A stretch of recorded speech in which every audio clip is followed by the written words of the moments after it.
स्थिति होय है अज्ञानी ऐसे जीव की।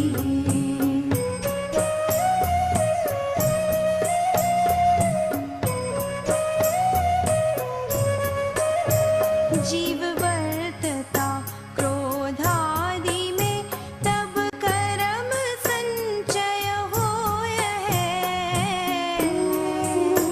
सर्वज्ञ ने कहा यो बंध होता जीव के।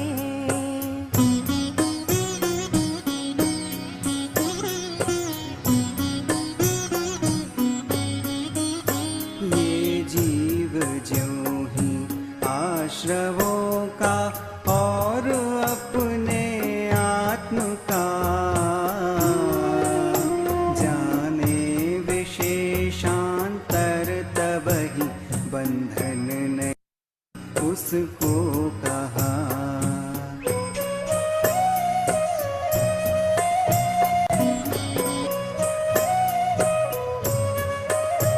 अशुचिपना विपरीतता ये आश्रवों का जान के। अरु दुख कारण जान के इनसे निवर्तन जीव करे।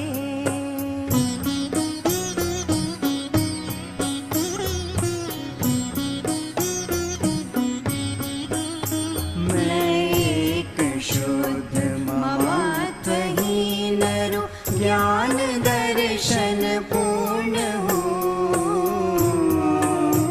इसमें रहूँ स्थित लीन, इसमें शीघ्र ये सब क्षय करूँ।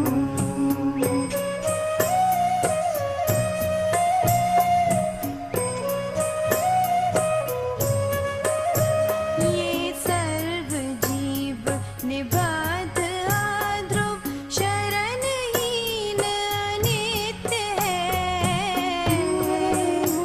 ये दुख दुख फल जान के इनसे निवर्तन जीव करे।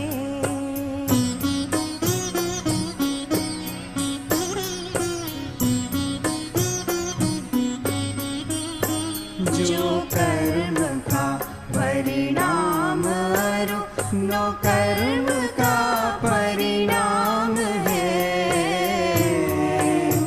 सो नहीं करे जो मात्र जाने, वो ही आत्मा ज्ञानी है।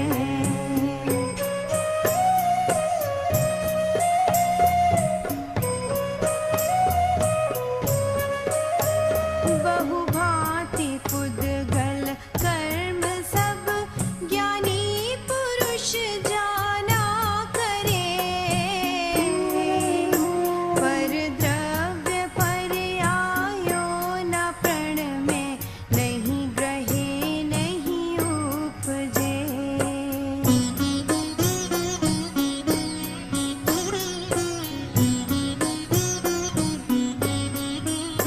बहुभांति निज परिणाम सब ज्ञानी पुरुष जाना करे।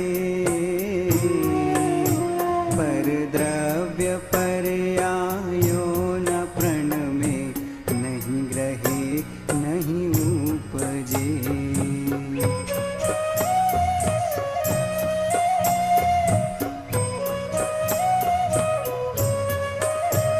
पुद्गल कर्म का फल अनंता ज्ञानी जन जाना करे।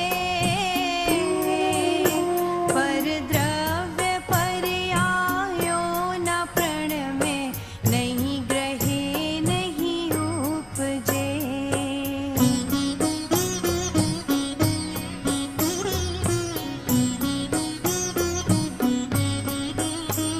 इस भांति पुद्गल द्रव्य भी निज भाव से ही परिणमे।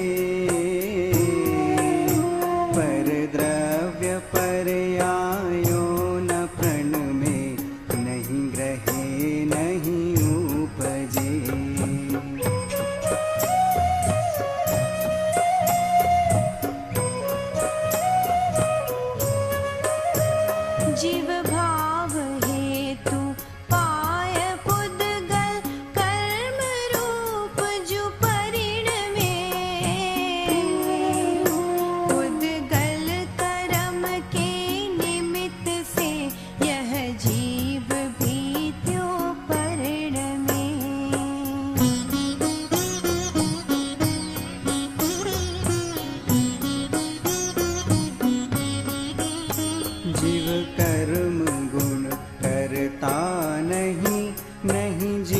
जीव गुण कर्म ही करे,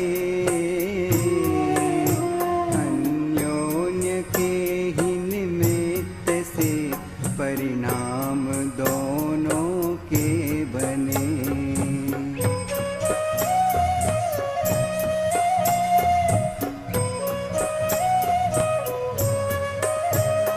इस हेतु से आत्मा हुआ करता स्वयं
ही समय उद्गल स्वयं कर्मत्व रूप ही परिणमे।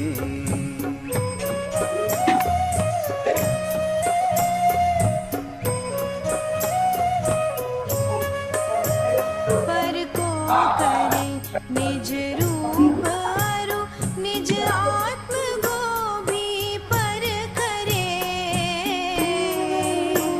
अज्ञानमय ये जीव ऐसा कर्म का कारक बने।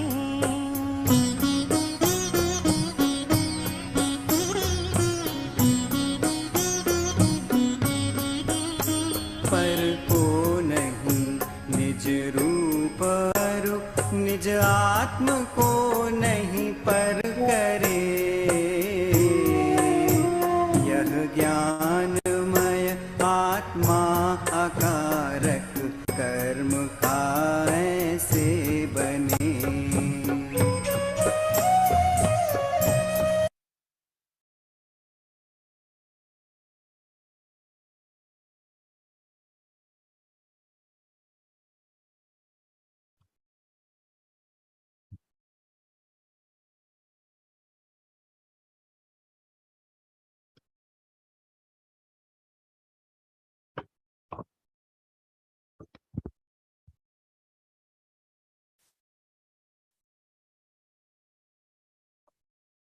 णमो अर्हन्ताणं णमो सिद्धाणं णमो वार्याणं णमो वज्झायाणं णमो लोये सौवसाहुणं वन्दितु सौवसिद्धे धोयममलमणो एवं गदिं पत्ते वोच्छामि समय पाहुड मिणमो सुद केवली भणिदम्। कलिकाल सर्वज्ञाचार्य कुंद कुंद देव की अनुपम रचना समय पाहुड़ अपर नाम समय सार सामने विराजमान है। इसके कर्ता कर्म के प्रसंग पर हम बात कर रहे हैं। गाथा 80, 81 और 82 ये 3 गाथाएं हमने पढ़ी और इस पर काफी कुछ चर्चा हो चुकी है, इसलिए अब चर्चा को आगे बढ़ाते हैं। इन गाथाओं में आचार्य ने ये बता दिया कि जीव और कर्म के बीच में निमित्त नैमित्तिक संबंध तो है, उसकी मनाही नहीं है, उसका निषेध नहीं है, लेकिन निमित्त नैमित्तिक संबंध होने से वस्तुतः इनमें कर्ता कर्म संबंध नहीं है। जीव अपने भावों का कर्ता है, पुद्गल कृत भावों का कर्ता नहीं है।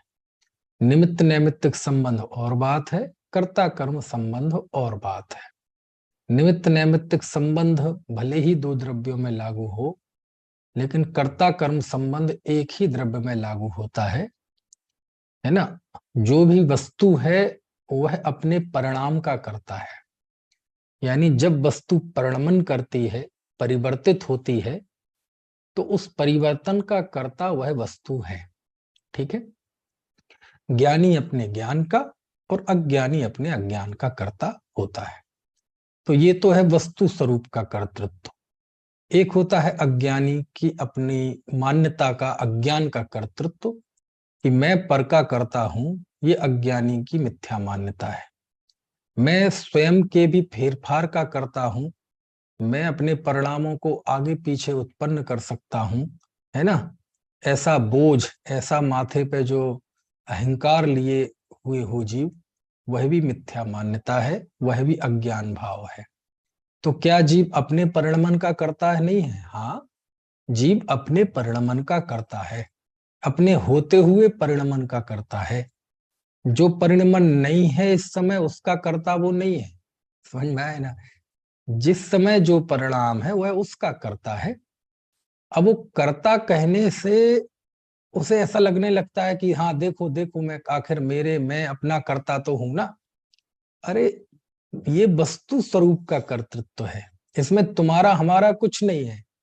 कि द्रव्य अपनी पर्याय रूप परिणमन करता है तो वह अपने परिणाम का कर्ता होते हैं। चाहे आप हो, चाहे पुद्गल हो, चाहे धर्म हो, चाहे अधर्म हो, चाहे आकाश हो, चाहे काल हो, सभी द्रव्य अपने परिणाम के कर्ता हैं, उसी न्याय से हम भी अपने परिणाम के कर्ता हैं, क्योंकि हम उस परिणाम रूप परिणमित हुए हैं। नत्थि बिड़ा परिणामम अत्थो अत्थम बिड़े है परिणामो, ये प्रवचन सार की गाथा है ना, कि परिणाम के बिना वस्तु नहीं होती, वस्तु के बिना परिणाम नहीं होता, है ना। तो फिर कहते तो हैं कि आत्मा अपनी परिणमन का भी कर्ता नहीं है, अपने परिणमन का भी कर्ता नहीं है। हाँ, जब परम शुद्ध निश्चय नय की बात करेंगे तो वहां परम शुद्ध निश्चय नय से, है ना, जीव अपने शुद्ध भावों का भी कर्ता नहीं है। तो अभी वो बात यहाँ नहीं चल रही है, समझ में आया ना। यहाँ तो मुख्य बीमारी, जो असली बीमारी है जीव को, वो केवल ज्ञान का कर्ता आत्मा है, ये बीमारी नहीं है। बीमारी तो अनादिकालीन जो पर्याय मूढ़ता है, वो बीमारी है। और पर्याय मूढ़ता यानी जो जीव जिस अवस्था को धारण करता है, उसी अवस्था में ये महसूस करने लगता है कि यही मैं हूं। तन उपजत अपनी उपज जान, तन नशत आपको नासमान, बस ये पर्याय मूढ़ता है। मनुष्य हुआ तो मैं मनुष्य हूं, पशु हुआ तो मैं पशु हूं, देव हुआ तो मैं देव हूं, नारकी हुआ तो मैं नारकी हूं। यानी ये पर्याय के साथ एक में एक अनुभव करना, ये पर्याय मूढ़ता है। ठीक है ना। पर्याय मूढ़ता मतलब पर्याय में मूढ़ होना, और सरल शब्दों में कहें तो पर्याय संबंधी अज्ञान। इस परिस्थिति को, इस कुछ समय की पैकिंग को, इस पर्याय को ही अपना स्वरूप जान लेना, इसी को पर्याय मूढ़ता कहते हैं। तो मुख्य बीमारी जीव की ये है। मुख्य बीमारी वो केवल ज्ञान का करता है, गुण भेद का करता है, ये कोई बीमारी नहीं है, समझ में आया ना। ये तो हम जब सूक्ष्म अध्यात्म में जाते हैं तो परम शुद्ध निश्चय नय से ज्ञान की निर्मलता के लिए ये सब नए प्रयोग करते हैं। मुख्य बीमारी ये है कि ये जो शरीर है, अनादि संबंधे च, तत्वार्थ सूत्र में ऐसा सूत्र है कि, है ना, तेजस और कार्माण शरीर का जीव के साथ अनादि का संबंध है। और जिस पर्याय में जाता है तो तेजस कार्माण के साथ एक नया शरीर और धारण करता है। मनुष्य त्रेंच हुआ तो औदरिक, वैक्रियक हुआ, देव नारकी हुआ तो वैक्रियक। तो ये शरीर को अपना मानना, ये मूल बीमारी है, समझ में आया ना। और जब आचार्य कर्ता पे चोट करते हैं तो इसी पे चोट करते हैं कि तुम शरीर के कर्ता बने हो। शरीर नौकर्म है, नौकर्म कर्म का होता है, तो तुम कर्म के कर्ता बने हुए हो। हकीकत में जीव इस शरीर का कर्ता, इस पर्याय का कर्ता नहीं है। तो किसका कर्ता है? वास्तव में इसके ज्ञान का कर्ता है। किसके ज्ञान का कर्ता है? इस शरीर संबंधी ज्ञान का कर्ता है कि हाँ, जानने वाला, जानना ये परिणाम है, इसका कर्ता आत्मा है। लेकिन जब इस बात को स्वीकार नहीं कर पाता तो वह जीव अज्ञान रूप परिणमन करता है, तो अज्ञान का कर्ता होता है। और इसको स्वीकार करता है तो मात्र जानने रूप परिणमन होता है, तो वह ज्ञान का कर्ता होता है। बस यही बात आगे आएगी कि जीव कर्म का कर्ता नहीं है, ये तो हो गई। जीव अपने परिणाम का कर्ता है, ज्ञानी अपने ज्ञान का और अज्ञानी अपने अज्ञान का। समझ में आया ना। तो वस्तु स्वरूप का जो कर्तापन है, वस्तु स्वरूप में जो कर्ता कर्म संबंध है, वो, उसमें कोई बोझ नहीं है, उसमें किसी पे माथे पे बल नहीं आती। प्रत्येक द्रव्य अपने परिणाम का कर्ता होता है, प्रत्येक द्रव्य प्रति समय परिणमन करता है और वह उस परिणाम का कर्ता होता है। कर्ता शब्द से ऐसे डरो मत। कर्ता शब्द कोई आपको धकेल देगा, आपको पतन करा देगा, ऐसा नहीं है। हमें कर्ता शब्द से नहीं डरना है, कर्ता कर्म संबंध से नहीं डरना है। एक द्रव्य में हम पर के कर्ता बनते हैं, हमें इस मिथ्या अहंकार से डरना है। समझ में, कई बार हम भाषा से डरने लगते हैं कि हमें कर्ता की भाषा ही नहीं बोलनी, ये नहीं बोलना, ऐसा नहीं है। वस्तु स्वरूप में कर्तापन है। वस्तु स्वरूप में कर्तापन है मतलब द्रव्य अपने परिणाम को करता है, बस यही वस्तु स्वरूप का कर्तापन है। ये तो सहज होता है, इसमें कोई मिथ्यात्व सम्यक्त्व का भेद नहीं है। जो द्रव्य जिस समय जिस परिणाम को करता है, वह उस परिणाम से तन्मय है और उस परिणाम को वो करता है। तो ये वस्तु स्वरूप के कर्तापन में कोई मिथ्यात्व नहीं है। वो वस्तु स्वरूप के इस कर्ता कर्म संबंध को स्वीकार करने से कोई मिथ्यात्व नहीं है, बल्कि इसको स्वीकार ना करे तो मिथ्यात्व। लेकिन अज्ञानी का मिथ्यात्व क्या है? अज्ञानी की कर्ता कर्म की प्रवृत्ति क्या है कि वो शरीर का कर्ता बनता है, कर्म का कर्ता बनता है। यदि कदाचित निमित्त नैमित्तिक संबंध को देखे, स्वीकार करे तो ठीक है, लेकिन वह निमित्त नैमित्तिक संबंध में भी कर्ता कर्म की अकड़ रखता है। निमित्त तो हूं ना मैं, तो निमित्त हो ना, लेकिन निमित्त क्या है? बस एक कंडीशन है उस समय की, समझ में आया ना? वह उस परिस्थिति को ही शाश्वत वस्तु स्वरूप मान लेता है और करते पर कर्तापन को ओढ़े रहता है। तो हमें वस्तु स्वरूप में जो कर्ता कर्म संबंध है उस पर काम नहीं करना है। वो तो वस्तु स्वरूप का कर्ता कर्म संबंध तो सहज है, वो तो शाश्वत स्वरूप है, उसमें कहीं फेरबदल नहीं करना है। सारी फेरबदल यहाँ बुद्धि में करना है कि हमारे अंदर जो पर के कर्तृत्व का अज्ञान है, कर्ता कर्म की प्रवृत्ति है, उस कर्ता कर्म प्रवृत्ति को दूर करना है। और वो किसके द्वारा होगी? वस्तु स्वरूप में जो कर्ता कर्म संबंध है उसकी यथार्थ स्वीकृति होगी, तो ये मिथ्या दृष्टि के अज्ञान की जो कल्पना है कर्ता कर्म की, वो मिटेगी। और कैसे मिटेगी? बस ये कि जैसे प्रत्येक द्रव्य अपने परिणाम का करता है, ऐसी वास्तव में मैं हर पल हर क्षण अपने परिणाम का करता हूं।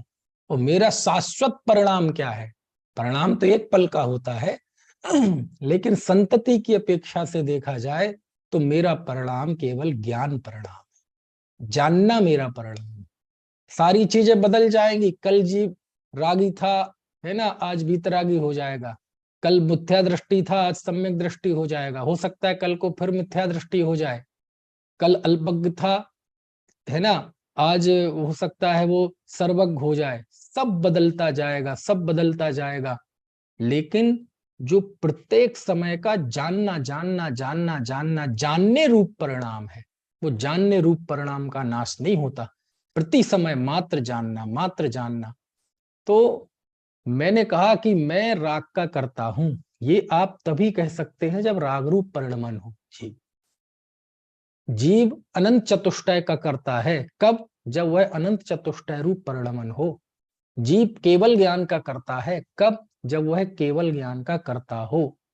जीव रत्नत्रय का करता है, कब? जब रत्नत्रय रूप परिणमन करे तब। जीव सिद्ध अवस्था का करता है, कब? जब सिद्ध अवस्था रूप परिणमन करे तब। यानी प्रत्येक के साथ एक कंडीशन जुड़ी हुई है। कंडीशन क्या? कि जब राग रूप परिणमन करेगा तब वह राग का करता है, जब वीतराग भाव रूप परिणमन करेगा तब वीतराग भाव का करता है।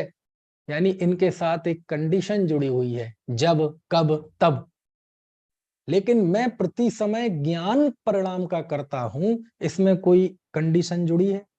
कब? कोई कहे हम ज्ञान के कर्ता कब हैं, तो जवाब होगा कब नहीं हो। अनादि अनंत ज्ञान परिणाम के करता है। सहज जानना हमारा काम है। किसको जानना काम है? बोले किसको जानते ही फिर वो गे की मुख्यता हो जाएगी। इसलिए किसी पर्टिकुलर गे को जानना हमारा स्वभाव नहीं है। क्यों? क्योंकि यदि इस रूमाल को जानना हमारा स्वभाव हो तो रूमाल ज्ञान से जाएगा तो आत्मा भी नष्ट हो जाएगा। समझ में आया ना? तो हमारा तो मात्र जानना स्वभाव है।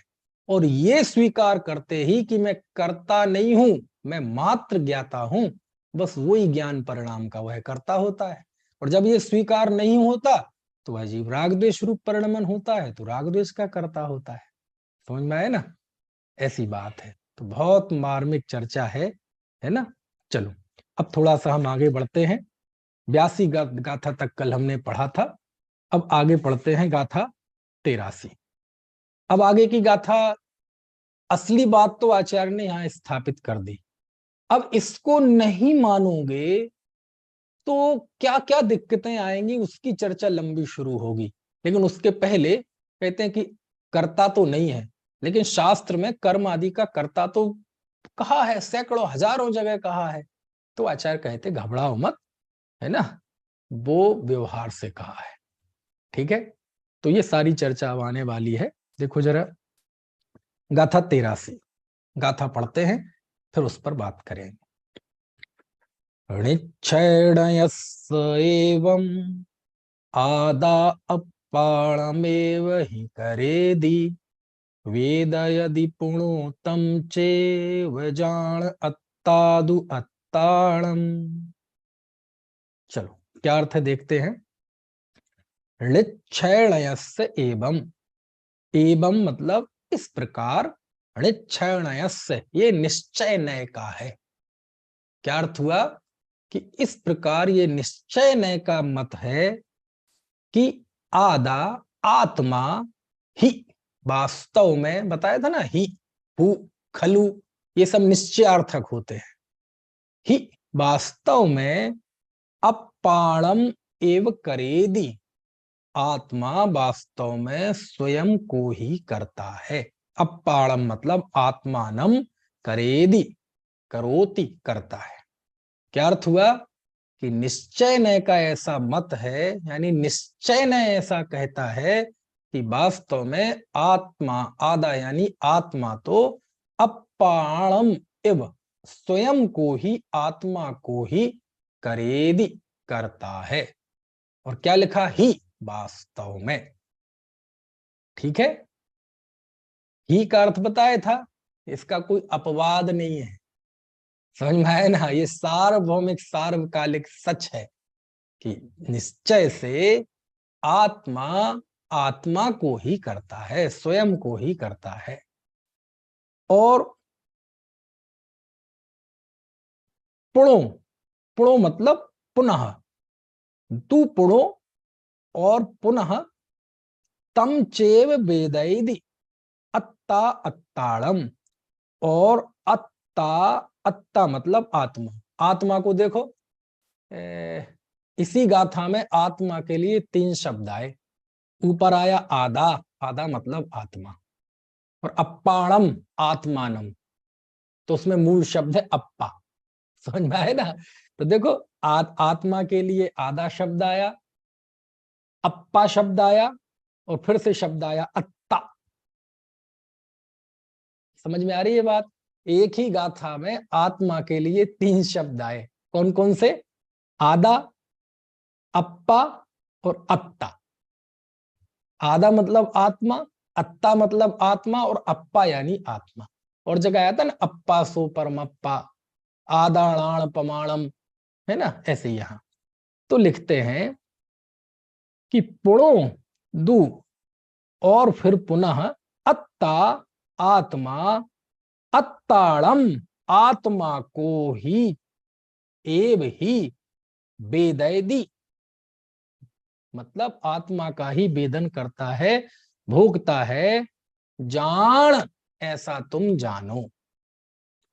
ठीक है, पुणोतु इस तरह, और अत्ता आत्मा, अत्ताड़म आत्मा को ही, चा, चा तो और के अर्थ में आता है, चा में इब जुड़ा हुआ है, चेब, इब, इब मतलब ही, आत्मा आत्मा को ही वेदैदि वेदता है, ऐसा तुम जानो, जान ऐसा तुम हे शिष्य जानो। ठीक है, यानी ये निश्चय नय का मत आ गया। क्या आ गया कि निश्चय नय से आत्मा आत्मा को ही करता है, और आत्मा आत्मा को ही भोगता है, भाई ऐसा तुम जानो। ठीक है, आदेश है आचार्य का, जान ऐसा तुम जानो, है ना। ठीक है, अर्थ समझ में आ गया। सीधी सी बात है, सरल अर्थ है, जो अब हम चर्चा करते रहे हैं वही चर्चा है।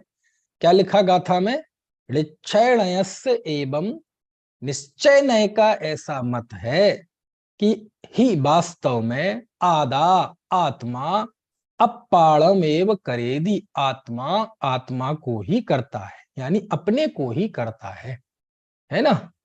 और पुनः तू, और इसके अलावा अत्ता आत्मा, तम एव अत्ताड़म वेदैदि उस आत्मा को ही भोगता है, वेदैदि मतलब वेदन करता है, भोगता है, जान ऐसा तुम जानो। ठीक है, तम अत्ताड़म उस आत्मा को ही वेदैदि भोगता है, जान ऐसा तुम जानो, है ना। ठीक है, चलो। और फिर जो पुद्गल कर्म वगैरह का कर्ता कहा जाता है वो क्या है? तो फिर अगली गाथा, गाथा 84 देखो। व्यवहारस् दुआदा पुग्गल कम्मं करे दृढ़ हम तम चेव पुणो बेयई पुग्गल कम्मं अणेय हम। है ना, उस गाथा में बताया था आचार्य ने निश्चय नय का मत। अब यहां व्यवहार का, व्यवहारस्तु, व्यवहार नय का तो मतलब, अब वो मत अपने मन से जोड़ लेना कि व्यवहार नय तो का तो मत है कि आदा आत्मा अणेय हम अनेक प्रकार के पुग्गल कम्मम पुद्गल कर्म को करेदी करता है। ये कौन से नय का मत है? ये व्यवहार नय का मत है। व्यवहारस्तु आदा, व्यवहार नय का ऐसा मत है कि आदा आत्मा णेय हम अनेक विधम अनेक प्रकार के पुग्गल कम्मम पुद्गल कर्म को करेदी करता है। अब निश्चय नय से बिल्कुल देखो उल्टा है।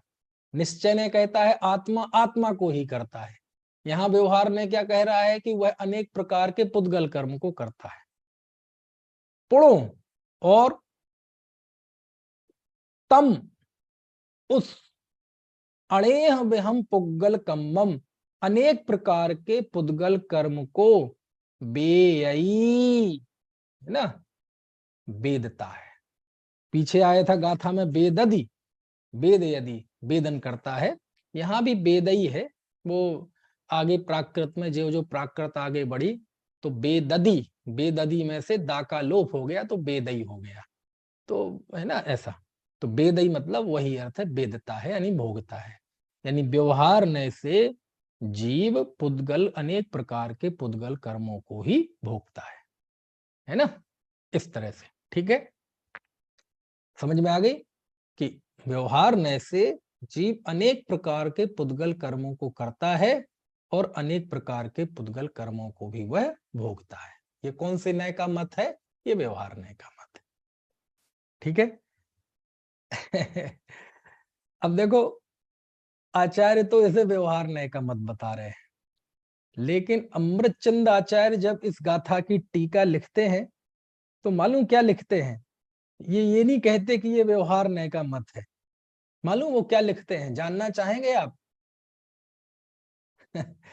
तो आप देखो, इस गाथा की टीका का बिल्कुल आखिरी आखिरी लाइन, अमृतचंद आचार्य की टीका की संस्कृत की, मालूम वो क्या लिखते हैं?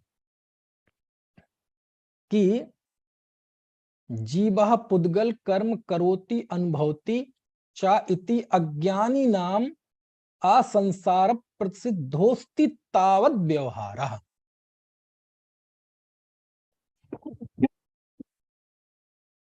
क्या अर्थ हुआ इसका? सुनना, है ना। गाथा में आचार्य व्यवहार नय का मत बता रहे कि व्यवहार नय ऐसा कहता है, लेकिन अमृतचंद आचार्य एक कदम और आगे बढ़ते हैं थोड़ा। मालूम क्या लिखते हैं? कि ऐसा अज्ञानियों का अनादि संसार से प्रसिद्ध व्यवहार है। लिखा ना, चा इति अज्ञानी नाम, अज्ञानी नाम, ऐसा अज्ञानियों का असंसार यानी अनादि काल से प्रसिद्धो अस्ति तावत व्यवहारा, ऐसा अज्ञानियों का अनादि काल से व्यवहार चला आ रहा है।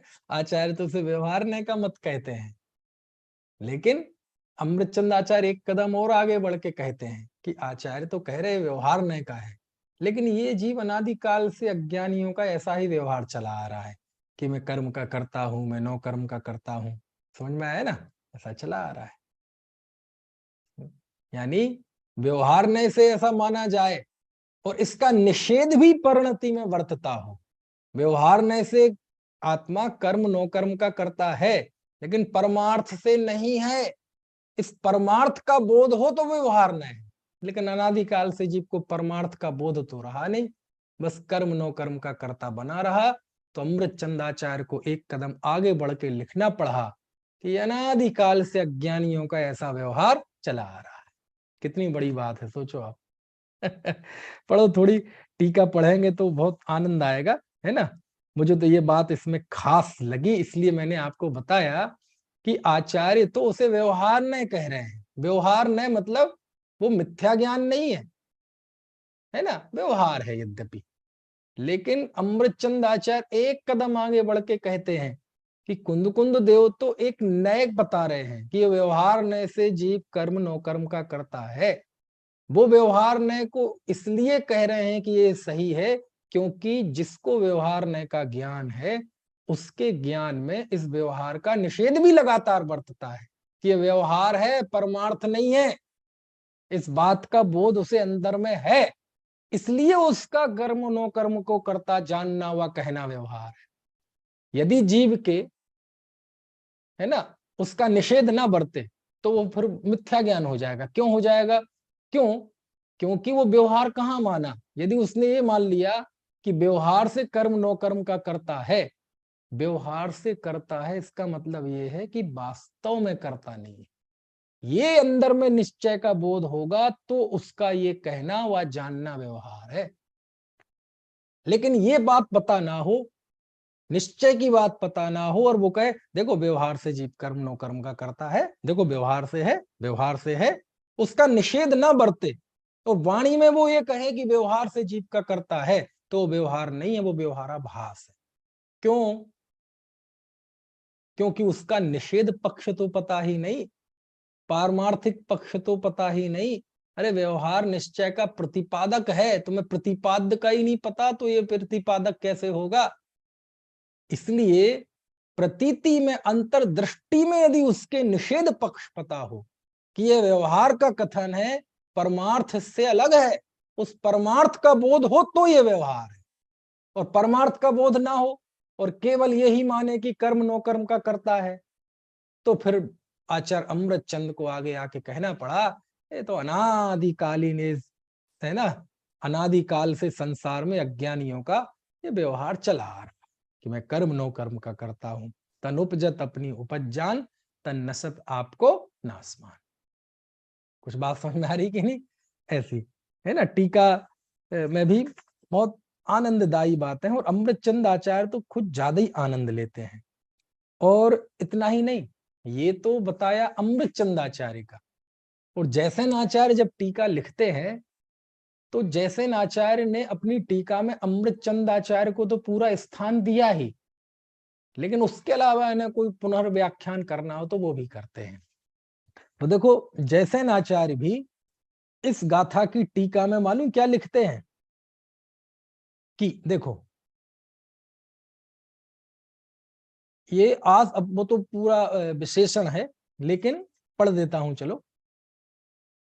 इति अज्ञानी नाम निर्विषय स्वशुद्धात्मोबलंब संजा सुखामृत रसास्वाद रहिता नामाधिरूढ़ोस्ति व्यवहार।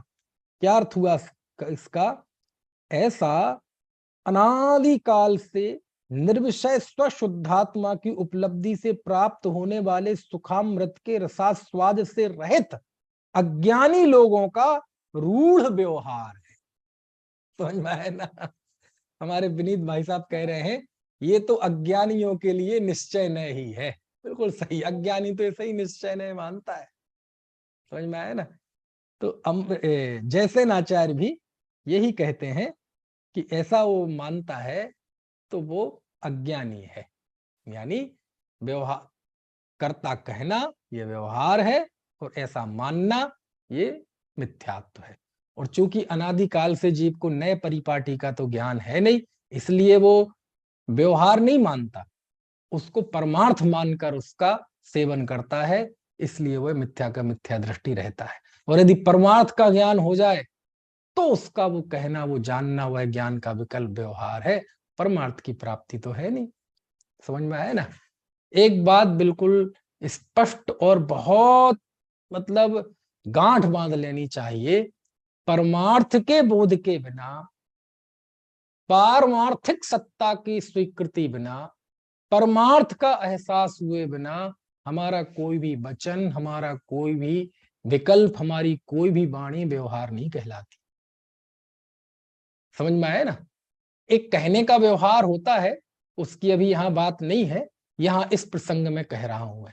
ऐसे भी आएगा व्यवहार सम्यक दृष्टि। जो जैन है, को गुरु को देव को धर्म को नहीं मानता, जैन परिवार में पैदा हुआ है, वो व्यवहार सम्यक दृष्टि है। वो एक चरणान योग का, प्रथमान योग का व्यवहार सम्यक दृष्टि एक अलग होता है।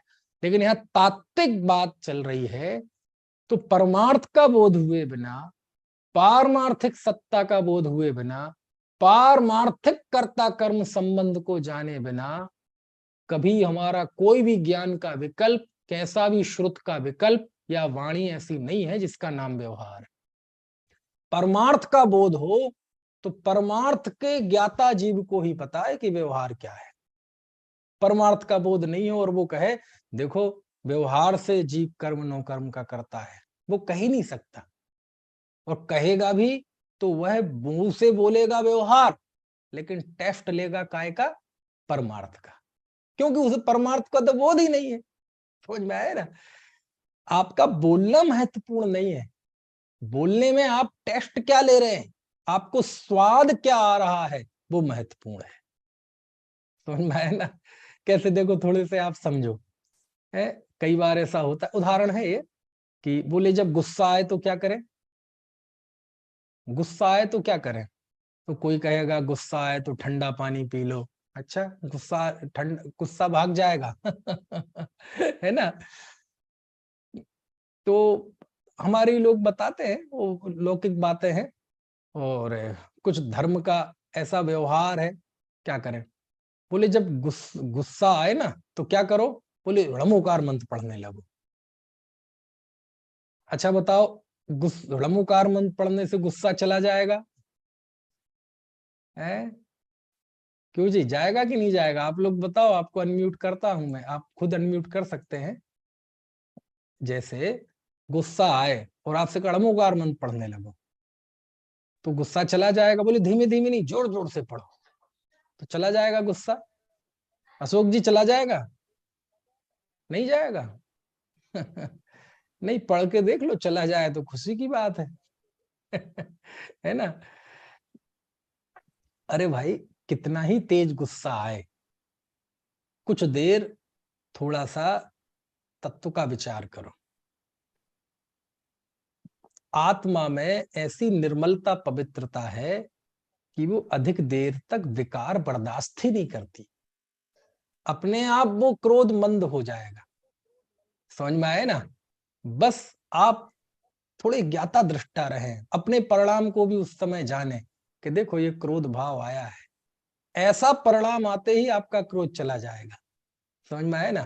ऋणमुकार मंत्र पढ़ने से चला जाए तो खुशी की बात है लेकिन अब सुना, अब मैं कहना क्या चाहता हूं वो सुनना।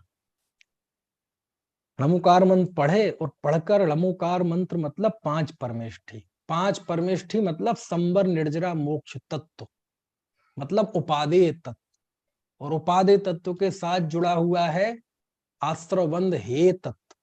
यदि 5 परमेष्ठी के माध्यम से यदि हे उपादेय तत्व का विचार हो जाए तो फिर तो क्रोध जाना ही चाहिए, चला ही जाएगा। ये विचार होते ही क्रोध पता नहीं चलेगा कहाँ चला गया। यदि ऐसा होता है 5 परमेष्ठी ऋणमुकार मंत्र के जरिए, इससे बढ़िया तो कोई बात है नहीं। लेकिन अब आगे की बात, बहुत किसी को क्रोध आ रहा है तो क्रोध में उससे ऋणमुकार मंत्र पढ़ो तो वो कैसे पढ़ेगा ऋणमुकार मंत्र? ऐसे गुस्से में पढ़ेगा। नहीं आई बात समझ में? क्यों? ऋणमुकार मंत्र ये मुंह से बोलने का नाम नहीं है, है? गुस्से में तो ऋणमुकार मंत्र भी पढ़ेगा तो क्रूरता से पढ़ेगा, है? आप देखो, कभी माँ है ना, माँ, उनको अपने बच्चों को डांटना हो ना, लेकिन मेहमान बैठे बैठे हैं, अब उन्हें पीट सकती नहीं, खूब चिल्ला चिल्ला के कुछ बोल नहीं सकती क्योंकि मेहमान बैठे हैं, दूसरे बैठे हैं। तो उनसे वो कहती तो प्यार से है। और कैसे कहेंगी विनीत जी? मतलब एक्टिंग करेंगी प्यार की, लेकिन भीतर से बहुत गुस्सा आ रहा है। नहीं बेटे, मैं मना कर रही हूँ। अब मैं कर नहीं पा रहा बहुत अच्छा, है ना, मिमिक्री नहीं कर पाता, लेकिन आप समझ गए होंगे बेहतर, क्योंकि सब संसारी प्राणी हैं, मोक्ष तो किसी को हुआ नहीं, है ना। तो कहने का आशा ये है कि अंदर में जब गुस्सा का भाव हो ना, लेकिन हंस हंस के, बेटे आंखें दिखाएगी, मना कर रही हूं ना मैं, अरे बेटे भीतर में गुस्सा तो अलग दिख जाता है कि भीतर में गुस्सा चल रहा है, और बाहर में वो मेहमानों के संकोच वश बहुत सीधे साधे मीठी बोल रही है ना। कहने का आशय ये है कि आप क्या बोल रहे हैं वो महत्वपूर्ण नहीं है, आपको टेस्ट क्या आ रहा है वो महत्वपूर्ण है।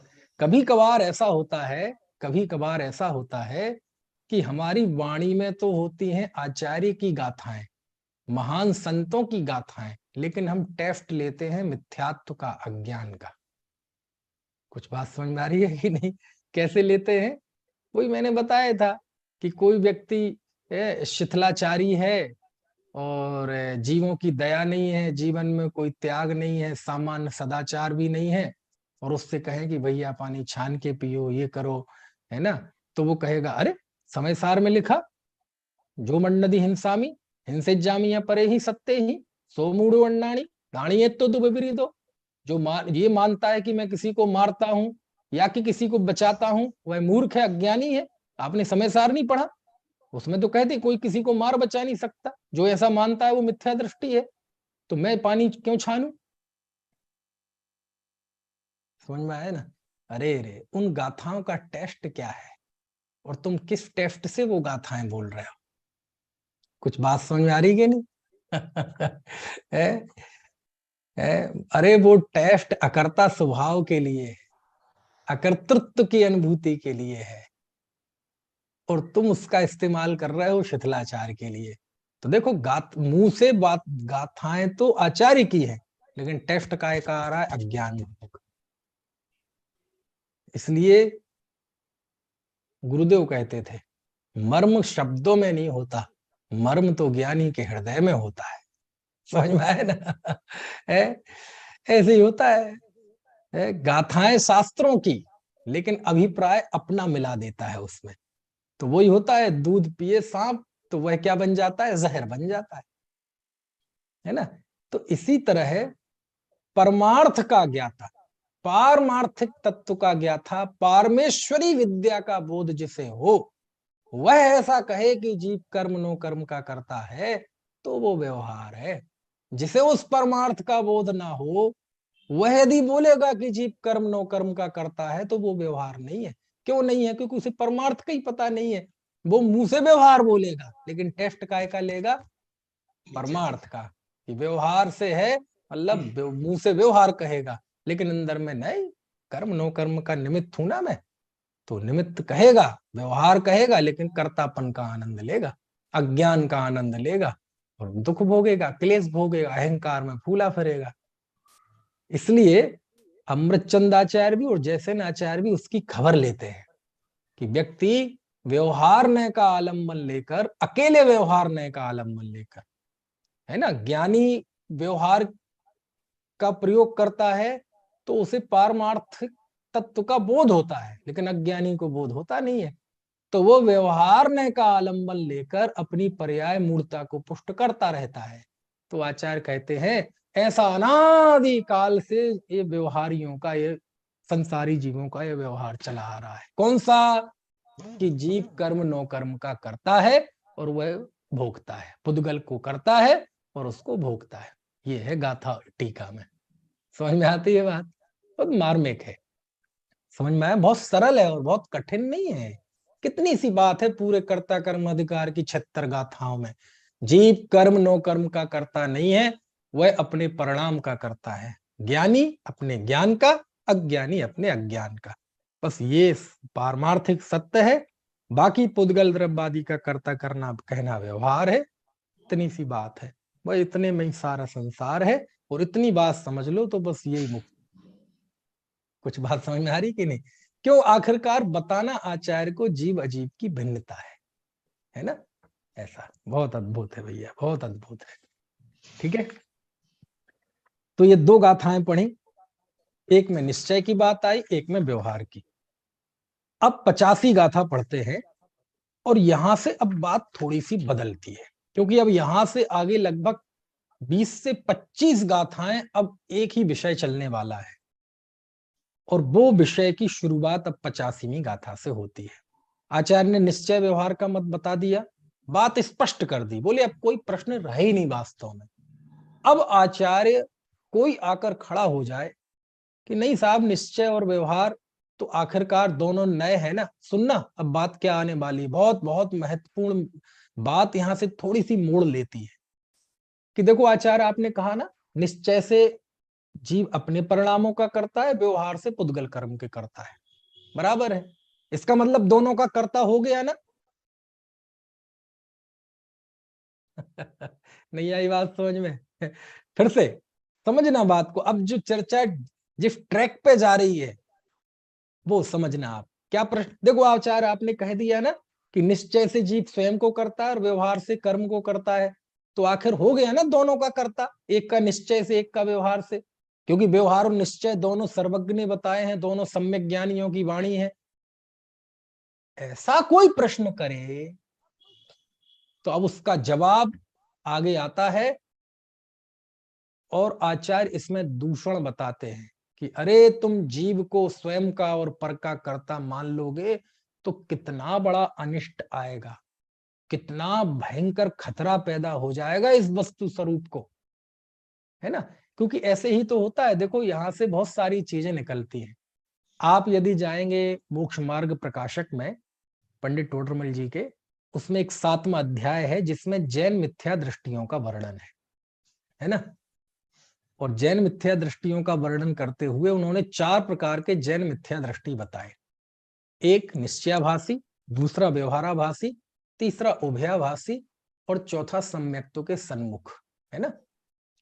अब बहुत सारे लोग हैं हमारे, उमाकांत जी, विनीत जी नागपुर, अब ये सब अभी सामने वीडियो नहीं दिख रहे, नहीं तो मेरा और उत्साह बढ़ता, क्योंकि उनको और अच्छे से समझ में आएगी ये बात। हमारे भाई साहब विनीत जी तो बैठे ही हैं आगरा के, बहुत बढ़िया, है ना। गाथा से गाथा देख के आचार्य के मन को पढ़ना पड़ता है कि अचानक ये बात लिखते ही एक गाथा में निश्चय बताया, एक गाथा में व्यवहार, अचानक ये 85वीं गाथा कैसे आ गई, एकदम चर्चा कैसे पलटी। तो आचार्य के मन को पढ़ो कि आखिर ऐसा क्या भाव आया कि आचार्य को एकदम ये लिखना पड़ा कि आत्मा पर का और स्व का दोनों का कर्ता नहीं हो सकता। क्यों? क्योंकि निश्चय व्यवहार परिपाटी घटित करते ही आदमी एकदम बोल जाएगा देखो दोनों का कर्ता हो गया ना, एक का निश्चय से एक का व्यवहार से, तो आखिर दोनों का कर्ता ही कहा है ना, तो हो गया ना दोनों का कर्ता। कैसे कह सकते हो कि जीव कर्म का कर्ता नहीं है? आप स्वयं कह रहे हैं कि व्यवहार से करता है, और व्यवहार नए भी नए है, सम्यक ज्ञान का अंश है, तो झूठा है क्या व्यवहार? आप जब उसे व्यवहार कह रहे हैं तो व्यवहार तो नए है। आप ही कह रहे हैं ना कि व्यवहार नए से जीव कर्म नो कर्म का करता है, तो निश्चय और व्यवहार दोनों से करता हो गया है ना। वो बात अलग है व्यवहार से करता है, लेकिन व्यवहार से करता है ना। उभयाभासी किसका नाम है? इसी के लिए मैं टोडरमल जी का स्मरण कर रहा था। हमारे भाई लोग बहुत अच्छी, एकदम आनंद आएगा समझ के कि आचार्य ने 4 प्रकार के जैन मिथ्या दृष्टि बताए, निश्चयाभासी, व्यवहाराभासी, उभयाभासी और सम्यक्त के सन्मुख। अब चौथा वाला तो अभी थोड़ा दूर रख दो। एक 3 जो है निश्चयाभासी, व्यवहाराभासी, उभयाभासी, ये 3 प्रकार के मिथ्या दृष्टि यानी मिथ्या मान्यताएं निश्चय और व्यवहार को नहीं समझने के कारण उत्पन्न हुई है। इनके नाम ही है निश्चयाभासी, यानी निश्चय नहीं, जिसे निश्चय का आभास हो गया है, भ्रम। व्यवहाराभासी, व्यवहार का भ्रम जिसे हो गया है ना। उभयाभासी, जिसे दोनों का भ्रम हो गया है। जो निश्चय को ही माने वो निश्चयाभासी, जो व्यवहार को ही माने वह व्यवहाराभासी, जो दोनों को माने एक सी हैसियत से वह उभयाभासी। ऐसे 3 प्रकार के मिथ्या दृष्टियों का वर्णन किया। अद्भुत है, अद्भुत है। समझ में आया ना। निश्चयाभासी व्यवहाराभासी के विषय में थोड़ा सा तो शास्त्रों में आता है, प्राचीन शास्त्रों में। अमृतचंद आचार्य ने ही पंचास्तिकाय की टीका में कुछ पंक्तियां लिखी हैं, लेकिन आचार्य कल पंडित टोडरमल जी ने जो उसका व्याख्यान किया है ना, 7वें अध्याय की एक एक पंक्ति उन्हें अलग अलग, एक एक पंक्ति उन्हें आचार्य कल्प सिद्ध करने में पर्याप्त है। समझ में आया ना। तो उभयाभासी प्रकरण आया, आप थोड़ा समझो इसको, तब ये गाथा का आनंद आएगा। इसकी उत्थानी का मैं अपने शब्दों में बता रहा हूं, आगे जो गाथा आने वाली है कि निश्चयाभासी कहता है कि निश्चय ही सत्य है, तो उसे किसी ने निश्चय ही परमार्थ है जी, तो आचार्य ने उसे निश्चयाभासी नाम दे दिया, मिथ्या दृष्टि। कोई कहता व्यवहार सत्य है, तो व्यवहाराभासी। अब कोई कहता नहीं दोनों ही सही है, दोनों सर्वज्ञ की वाणी है, अब तो हमें सही कहो, तो आचार्य कल्प टोडरमल जी नाम देते हैं उसे उभयाभासी। और उभयाभासी का जो वर्णन 7वें अध्याय मोक्ष मार्ग प्रकाशक में किया है, सबसे सूक्ष्म प्रकरण है वो पूरे मोक्ष मार्ग प्रकाशक का, सबसे सूक्ष्म। समझ में आया ना। ऐसे समझो आप, जैसे आजकल चुनाव का माहौल है ना, कहाँ पे, यूपी में, है ना। ये विनीत जी हैं, अशोक जी हैं, सब यूपी के हैं आपके। ये नितिन जी आप कहाँ के हैं? गुजरात। गुजरात के यहाँ तो और ज्यादा माहौल है फिलहाल, हमारे हाँ। नगर निकाय के आपके यहाँ बहुत तो बहुत असेंबली के। कैंपेन चल रहा है सर। तो चुनाव में आप देखते होंगे कि वोट दे के निकला एक बूढ़ा आदमी गांव का, बोले किसको वोट दे के आए, फूल पे कि पंजा पे? बोले अपन ज्यादा राग द्वेष नहीं रखते, अपन तो बीतरागी हैं, अपन तो फूल पे भी डाला है और पंजे पे भी डाला है। हालांकि आजकल ऐसी व्यवस्था नहीं है क्योंकि अब तो बटन दबाते हैं, लेकिन पहले तो थी ना, मतपत्र पे ठिप्पा लगाते थे, मुहर लगाते थे। और ये जो ग्राम पंचायत के होते उसमें तो आज भी ठिप्पा लगाते हैं, नगर निकाय में भी लगाते हैं। तो बोले हम दोनों को लगाए, तो बोलो उसकी वोट गिनी जाएगी? तो बोले जो निश्चय को मानता था उसे आपने निश्चयाभासी मिथ्या दृष्टि कह दिया, जो व्यवहार को मानता है उसे आपने व्यवहाराभासी मिथ्या दृष्टि कह दिया, जो दोनों ही को नहीं मानता वो तो जैन है ही नहीं, और हम दोनों को मानते हैं तो हमें नाम दे दिया उभयाभासी मिथ्या दृष्टि। मतलब तुम ना निश्चय को जानते हो ना व्यवहार को जानते। अरे तो करें क्या? करें क्या? कहते भैया दोनों नयों को जानने का अर्थ क्या है ये जानना पड़ेगा। कोई कहता है कि हम श्रद्धा तो निश्चय की रखते हैं और प्रवृत्ति व्यवहार की करते हैं, तो कहते अज्ञान है। तो शास्त्र में तो दोनों नयों को ग्रहण करना लिखा है। हे अमृतचंद स्वामी, आपने ही समय सार की 12वीं गाथा की टीका में लिखा है क्या, जय जिणमयम पवज्ज तामा बबहार लिच्छये मुयः एकेण विणा छिज्जय तित्थम अन्येण उण तच्च। यदि तुम जिनमत का प्रवर्तन करना चाहते हो तो दोनों नयों में से किसी को भी मत छोड़ो। यदि निश्चय व्यवहार को छोड़ दोगे तो तीर्थ का लोभ हो जाएगा, और निश्चय को छोड़ दोगे तो तत्व का लोभ हो जाएगा। इसलिए आचार्य हम तो दोनों ही को पकड़े हुए हैं, और दोनों ही को पकड़े हुए हैं तो निश्चय कहता है जीव अपना करता है, और व्यवहार कहता है कि वह पुद्गल कर्म का करता है। हमने दोनों को पकड़ लिया तो हमने ये मान लिया कि जीव स्वयं का भी करता है और कर्म का भी करता है। अब आपको कुछ गंभीरता समझ में आई प्रश्न की? समझ में आया? बहुत लंबी चर्चा चलती है उभयाभासी का प्रकरण, थोड़ा देखना आप, बहुत आनंददायी है। तो जब सारा खंडन कर दिया तो फिर टोडरमल जी से पूछा तो फिर दोनों नयों का ग्रहण करना क्या है, जरा बता तो दो। तो उन्होंने कहा व्यवहार ने जैसा कहा वैसा है नहीं, उपचार से ऐसा कहा है, ऐसा जानकर व्यवहार की श्रद्धा छोड़ना, और निश्चय ने जो कहा है ऐसा ही वस्तु स्वरूप है, ऐसा जानकर उसकी श्रद्धा करना, इसका नाम है दोनों नयों को ग्रहण करना। व्यवहार ने को ग्रहण करने का मतलब ये नहीं है कि व्यवहार ने सच्चा है, इसका नाम उसको ग्रहण करना है। व्यवहार ने है, वो सत्य नहीं है, सत्यार्थ नहीं है, भूतार्थ नहीं है, वो अभूतार्थ है। ऐसा जानकर उसका श्रद्धान छोड़ना, इसका नाम है व्यवहार नय को मानना। व्यवहारण्य को मानना मतलब उसे परमार्थ मानना नहीं। हाँ, व्यवहारण्य का जो स्वरूप है हम उसके अनुसार उसे मानते हैं। क्या मानते हो? ये मानते हैं कि वो परमार्थ नहीं है, इसका नाम है व्यवहारण्य को मानना। कुछ बात समझ में आ रही है कि नहीं है? बुरे को भी बुरा जानना, बोले कोई बुरा बोल रहा है तो सुनना कि नहीं, सुन लेना। क्यों सुनना? इसलिए सुनना कि मुझे ऐसा नहीं बोलना, देखो कितना बुरा बोल रहा है और मुझे कितना बुरा लग रहा है, इसका मतलब मैं कभी ऐसा नहीं बोलूंगा। समझ में आया ना? तो कहने का आशय व्यवहार को व्यवहार जानना, परमार्थ की दृष्टि से उसे असत्यार्थ जानना, ये शाश्वत वस्तु स्वरूप नहीं है, ये तात्कालिक परिस्थिति का कथन करने वाला है, ऐसा जानकर उसका श्रद्धांजलि छोड़ना, इसे कहते हैं व्यवहार को मानना। ऐसा टोडरमल जी लिखते हैं।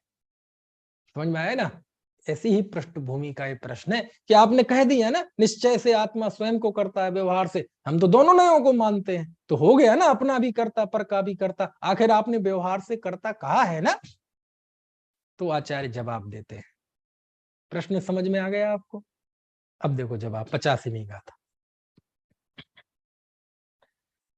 यदि पुग्गलकम मृणम कुब्बदितम चैव वेद यदि आदा दो क्रियावदिरितो पत्सज्जदेशो जिड़ावमदम। वाह! यदि यदि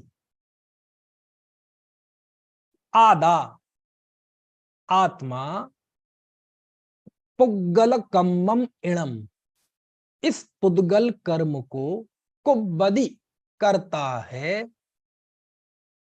चा एव वेदैदी और उसे भोगता है, यदि यदि तो पहले ही लगा दिया, यदि पुग्गल कम्मम पुद्गल कर्म और इणम इणम जुड़ा हुआ है, इणम मतलब इदम है ना, इस पुद्गल कर्म को आदा आत्मा कुब्बदी चा एव तम वेदैदी करता है और उसको भोगता है, दो क्रियावदिरितो आहा, तो वह जीव दो क्रियाओं से अभिन्न ठहरेगा।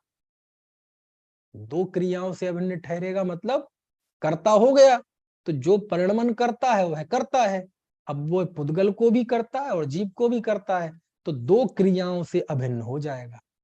यानी मैं यदि मानूं कि मैं कर्म का करता हूं और अपना भी करता हूं, तो मैं अपने परिणाम में भी व्याप्त हो जाऊंगा और कर्म में भी व्याप्त हो जाऊंगा और फिर नौकर्म में भी व्याप्त हो जाऊंगा, शरीर में भी व्याप्त हो जाऊंगा। तो दो क्रियाओं से अव्यक्तिरिक्त, दो क्रियाओं से अभिन्न ठहरूंगा, है ना। दो क्रिया अवधिरितो, दो क्रियाओं से अभिन्न ठहरूंगा, पसज्जदे ऐसा प्रसंग उपस्थित हो जाएगा, सो वह जिणाव मदम, वह जिनेंद्र भगवान का मत नहीं है। जिण अवमदम, ऐसा जिनेंद्र भगवान का अवमत मतलब मत नहीं है। जिण मतम जिनमत, जिणाव मदम मतलब जिनमत ऐसा नहीं है। पसज्जदे ऐसा प्रसंग आ जाएगा, कैसा प्रसंग? दो क्रियावदिरितो, कि वह जीव दो क्रियाओं से अभिन्न ठहरेगा। इसी को यहां आगे का दुख क्रियावादी, यानी दुख क्रियावाद का प्रसंग आ जाएगा। समझ में आए ना?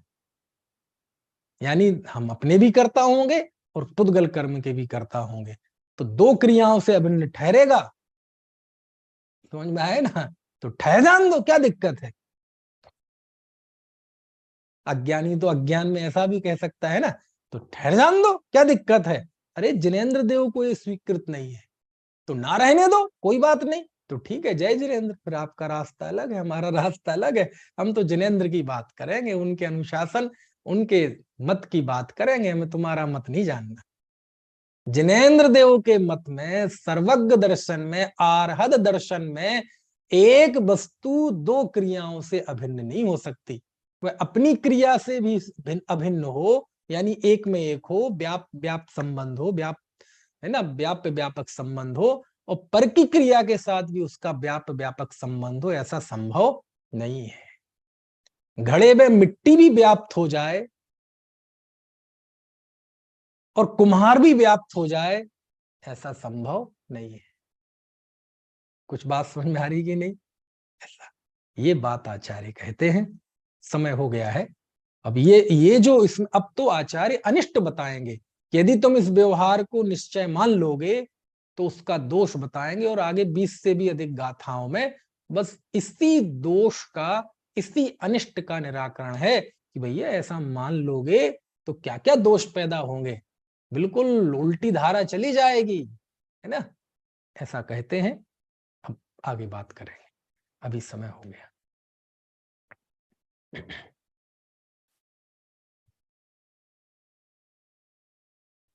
किसी को कोई प्रश्न हो या कोई बात शेयर करनी हो तो आप कर सकते हैं, है ना? खुला मंच है ये तो।